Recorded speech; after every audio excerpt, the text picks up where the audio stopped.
दोस्तों, आपको याद होगा काफ़ी समय पहले हम लोग टीवी पर एक सीरियल देखा करते थे, अगले जन्म मोहे बिटिया ना कीजो। वो सीरियल तो याद आएगा जब हम आपको ये खबर दिखाएंगे। ये बेचने का, मात्र 2 महीने की बच्ची को बेचने का मामला करनाल में सामने आया है। इस पर जो चेयरपर्सन है CWC के उमेश चांदना जी, उनसे हम खास बातचीत करेंगे कि उन तक ये सूचना कैसे पहुंची। दावे कर रही है कि बेटी बचाओ बेटी पढ़ाओ। करनाल में एक बड़ा मामला सामने आया है। आपको बता दें कि एक बेटी 2 महीने की बेटी को खरीद फरोख्त का मामला सामने आया। क्या कुछ वो पूरा मामला है? हालांकि माँ से बात की थी तो वो कुछ और ही रुख कर रही थी। उमेश चांदना जी हैं, क्या कुछ कहना चाहेंगे सर देखिए, ये मामले के बारे में?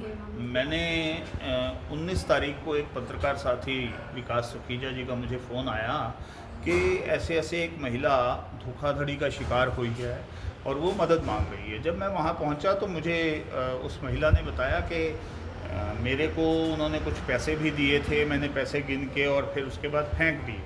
मैंने कहा भी कितने पैसे थे? तो कहने लगी जी मुझे नहीं पता कितने पैसे थे, 500 के और 200 के नोटों की गड्डियाँ थी। तो मैंने कहा इसका मतलब तुमने बच्चा बेचा है? तो कहने लगी जी नहीं, उन्होंने मेरे को सहायता के नाम पे दिए थे।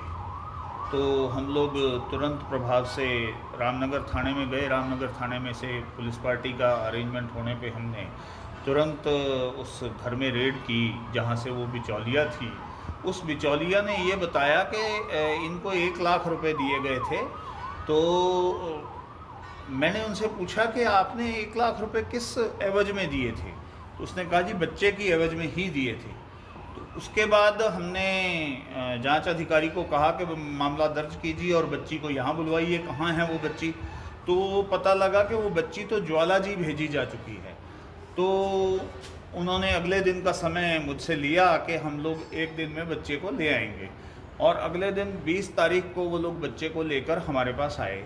हमने बच्चे को तुरंत अपने संरक्षण में ले लिया क्योंकि मामला हमारे CNCP का वो बच्ची बन गई। CNCP अर्थात child need care and protection, क्योंकि उस बच्ची को बेचा तो गया था, ऐसा मुझे प्रतीत हुआ उन दोनों की बातों से।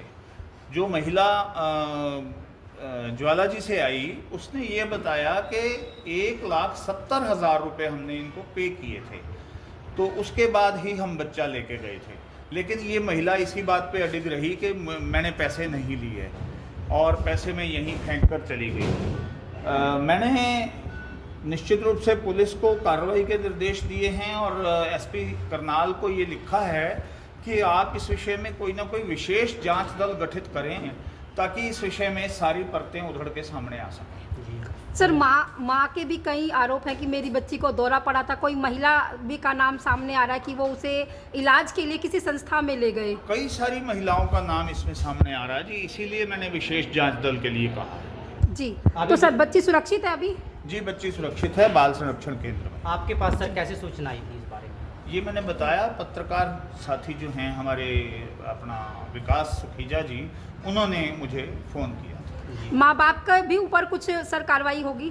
निश्चित रूप से अगर उन्होंने बेचा है तो उनके ऊपर भी कार्रवाई होगी। अभी बच्ची कहाँ पे है सर? अभी बच्ची हमारे बाल संरक्षण गृह में। सर, और लोग जो हमने अगर जो उस पर्सन से बात करी थी माँ बाप से, उनके पास पहले से 4 बेटियां हैं, कि क्या सही मानते हैं कि वो भी आने वाले समय में सुरक्षित रहेंगी? देखिए, अगर तो पुलिस, जैसा मुझे जांच अधिकारी ने बताया कि वो लोग कल्प्रिट हैं, तो अगर वो कल्प्रिट हैं तो उन बच्चों को भी हम लोग अपने पास रेस्क्यू करेंगे और उन बच्चों को भी अपने पास रखेंगे। कुछ लोगों को संदेश देना चाहेंगे जो बच्चियों और बेटा और बेटियों में फ़र्क करके बेटियों के साथ ऐसा का व्यवहार करते हैं? देखिए, निश्चित रूप से किसी भी व्यक्ति को बेटा और बेटी के साथ कोई भी भेदभाव करने का हक नहीं है। हमारे यहाँ माननीय प्रधानमंत्री जी ने भी ये नारा दिया है कि बेटी बचाओ और बेटी पढ़ाओ।